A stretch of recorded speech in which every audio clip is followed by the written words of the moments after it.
Issues, global, national, and local. The Jane Carroll Show, weekdays 3 to 6 p.m.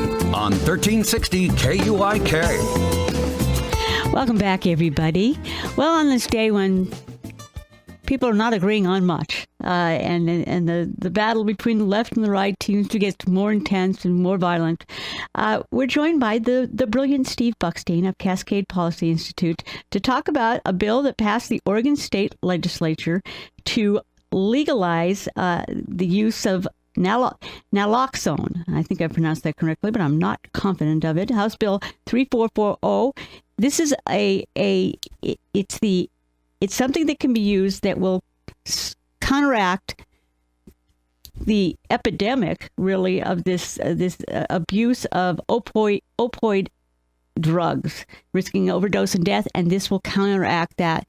And it was passed overwhelmingly by both parties in the Oregon State Legislature. Hi, Steve. It's been a while. Hello, Jane. Yes, glad to be back with you. Okay, this basically, everybody's talking about this is an epidemic that's all across the country. It's affecting people of all races, of economic stratas. It's OxyContin and other drugs that prescription drugs that people are getting addicted to, and when they no longer get access to it through the prescription process, they're turning to heroin, and we're dealing with a whole bunch of overdoses that like we've never seen before in communities where we've never seen them before. So President Trump has sworn to do something about it, and the Oregon State Legislature has made this. Can you pronounce it for me? That Naloxone? Naloxone. Okay, and it's an overdose drug, and tell us about it. Right. As a lot of your listeners probably know, and we're hearing more about it, it's what's called the opioid epidemic. Illegal drugs like heroin, which we've known about for a long time, but in the last few years, prescription drugs, oxycodone, drugs that are really narcotics, but they're legal, they're prescription for pain. And they can help a lot of people, but some people can also get addicted to them and overdose on them and literally die.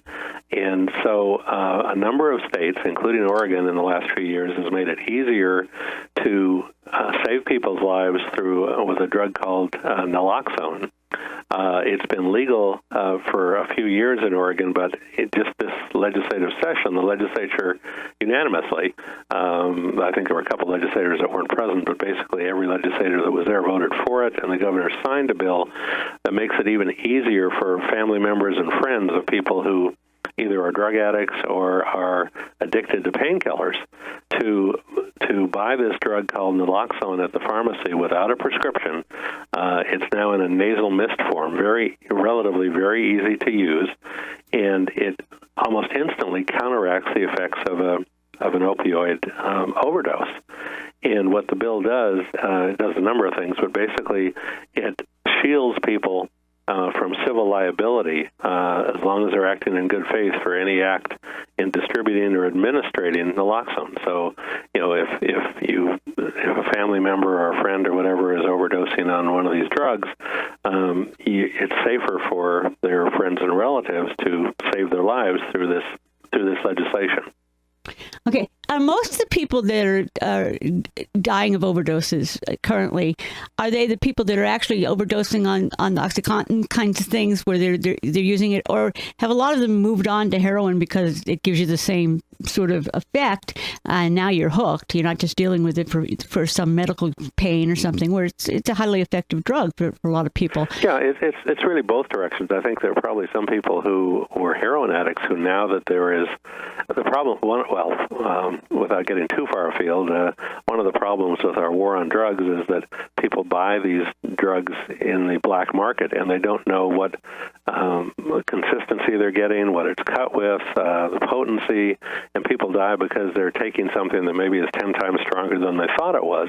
Where with legal prescription drugs, you know the quality, the quantity, but you can still get addicted to them, and you can still overdose. So it's really a combination of both. Okay, so now the argument against this, the one principal argument that is, well, this basically says, no problem, be addicted, do your drugs, you can just put this nasal mist up, and you're safe. That is one of the arguments that some people use. Now, law enforcement in Oregon hasn't used that. No legislators use that argument. There are some, I think, and I'm forgetting now which state it was. I think it was maybe the governor of Maine, if I'm not mistaken, that vetoed a similar bill on exactly those arguments. But from my standpoint, trying to get people not to use addictive drugs or dangerous drugs or illegal drugs is separate from what happens if they are about to die from them. I mean, you don't want to stand around and let somebody, especially somebody you love or someone you know, die if you can easily reverse it. Now, this drug doesn't cure you from the addiction. It simply starts you breathing again once you've overdosed from an opioid drug, and it happens very quickly.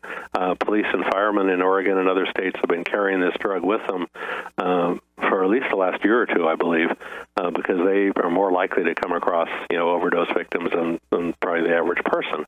But still, it is an effective way to save someone's life, and then you deal with the addiction problem later. Yeah, and because you're addicted to something, does that mean you deserve a death sentence? I don't think so. No, even in the war on drugs, if you're caught with with heroin, they don't kill you. It's not a capital offense. No. And we don't want it to be. We want people to be safe, and we want people to be healthy. And I don't think particularly people that are getting addicted to prescription drugs are thinking that this is going to, I'm getting into the world of drug use and I'm going to end up addicted here. I think they But a number of people have become addicted. Many have. Yeah. And again, they're not what you would consider the typical drug abuser, but they get, they have it for back pain or for some chronic pain, and then they realize that they're hooked.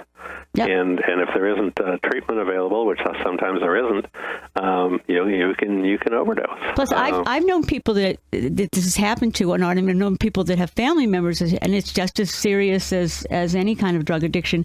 But the fact is that you started off with getting this from a doctor. You think that it's not a problem as the same way. Exactly. And something that's come out just recently, and we actually added it to. I have what's called a quick point published at cascadepolicy.org on this that we sent you. But I think since the version that we sent you didn't include a little addendum, there was a editorial in the Wall Street Journal just yesterday that reports on a study that found that the states that are having the worst or the biggest increase in opioid deaths are the ones that accepted the Obamacare Medicaid expansion, and Oregon is one of them. And Oregon has a very high rate of opioid addiction, and part of it is that on Medicaid there are a lot of doctors apparently, for whatever reason, that are prescribing these like OxyContin drugs, and there is a high level of both addiction and overdoses and deaths in Oregon among the Medicaid population. Interesting, fascinating. And these are all things we need to look at, but if we can save a life in the process and then potentially get them off the drug, that is certainly what we want to. Let's take the first step, and I think this is a good thing. How long do you know, Steve, you're not a doctor, but how long between the person is overdosing and they have to get this do they have? I don't know. That's a good question. There are instructions with the drug. One of the concerns in the legislature when the hearings were going on for this bill was they want to make sure people know what to do and how quickly to do it. I don't know those details, but your local pharmacist does. You can buy it without a prescription, and apparently it's very easy to administer.